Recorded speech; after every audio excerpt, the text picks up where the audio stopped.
Some very unfortunate news just came out from Albert Breer. Let me read the tweet here. Per source, the Jets have requested to interview Packers defensive coordinator Jeff Hafley for their head coach job.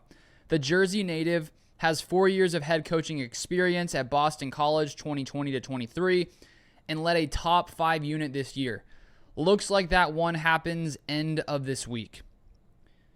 So honestly, there couldn't have been much worse news to receive on a Wednesday afternoon as I was, just drinking some coffee, just sort of chilling, expecting to no longer make any videos today. When I saw this, I was very upset, to put it lightly, because when you look at this Packers team, defensively, this team has had a lot of talent for years, and I think that when the Packers decided to move on from Joe Barry last season, it really felt like if they could get the right defensive coordinator in here to really maximize the talent, especially when you add guys like Xavier McKinney, Edgerrin Cooper as a rookie who played really well, it felt like this could be a unit with the right coach that could take some strides forward. And with Jeff Hafley, in his first year as a defensive coordinator, that is exactly what happened. The Packers go from 10th in points allowed to 6th in 2024. They go from 17th in yards allowed to 5th in yards allowed, and they went from one of the worst defenses in the league under Joe Barry in forcing turnovers to the 4th most takeaways among defenses in the NFL. And so I think year one under Jeff Hafley was a massive success, and so to see the Jets already wanting to steal him from the Green Bay Packers, it's just sad news. If you're Jeff Hafley, I'm not sure what his long-term aspirations are. Does he want to be an NFL coach? Does he want to potentially stay as a coordinator? Because there was one thing he had said when he decided to go from Boston College to Green Bay that I found interesting.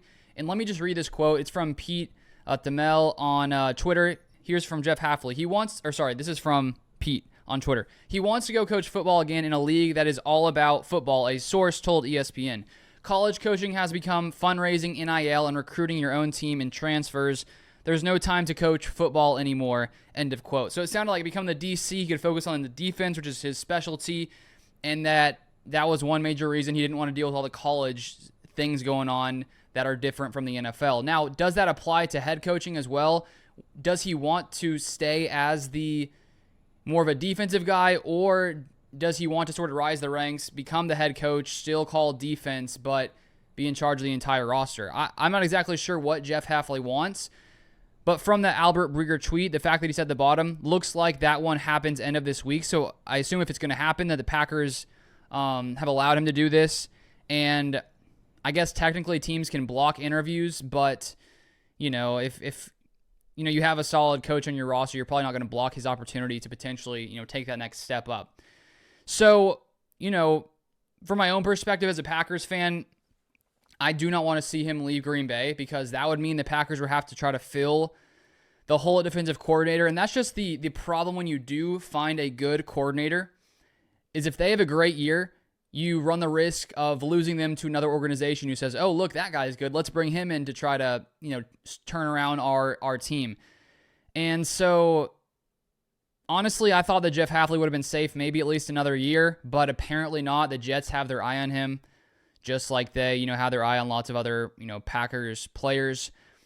And so we'll see what comes of this. I do think Jeff Hafley, watching his press conferences, I'm sure many of you have watched them, the interviews, and he sounds like he would be a very, very good head coach. He comes across to me as a guy who people really do respect, and that was one thing coming into Green Bay. So many former, players on his teams really applauded the kind of coach he was, the way he communicates, and that was one of the biggest things, is he could make things simple for the players so they could play fast, and I think that's what we saw in 2024 for the Packers. So I think he would be a great head coach. It would just be very unfortunate to lose him as a Packers DC. If that does happen, Matt LaFleur will have to find another defensive coordinator, and you wouldn't get that benefit of being in year two in the same system, because I think year one, you're figuring everything out, trying to figure out, how do guys fit in the scheme? What can we do? What can we not do? And I do think the Packers defense got much better as the year went by. And you have that performance against Philly where the defense played a very, very good game, shut down A.J. Brown, shut down Jalen Hurts for the most part. And so you wouldn't have that benefit of going into year two and really building off the first year of success. If someone else has to come in, then you have to sort of start all over, which would be Very unfortunate. So we'll keep an eye on this. We'll see if anything comes of this. I'll keep you guys updated as always. But if you want more Packers content, feel free to subscribe, and I'll see you guys next time.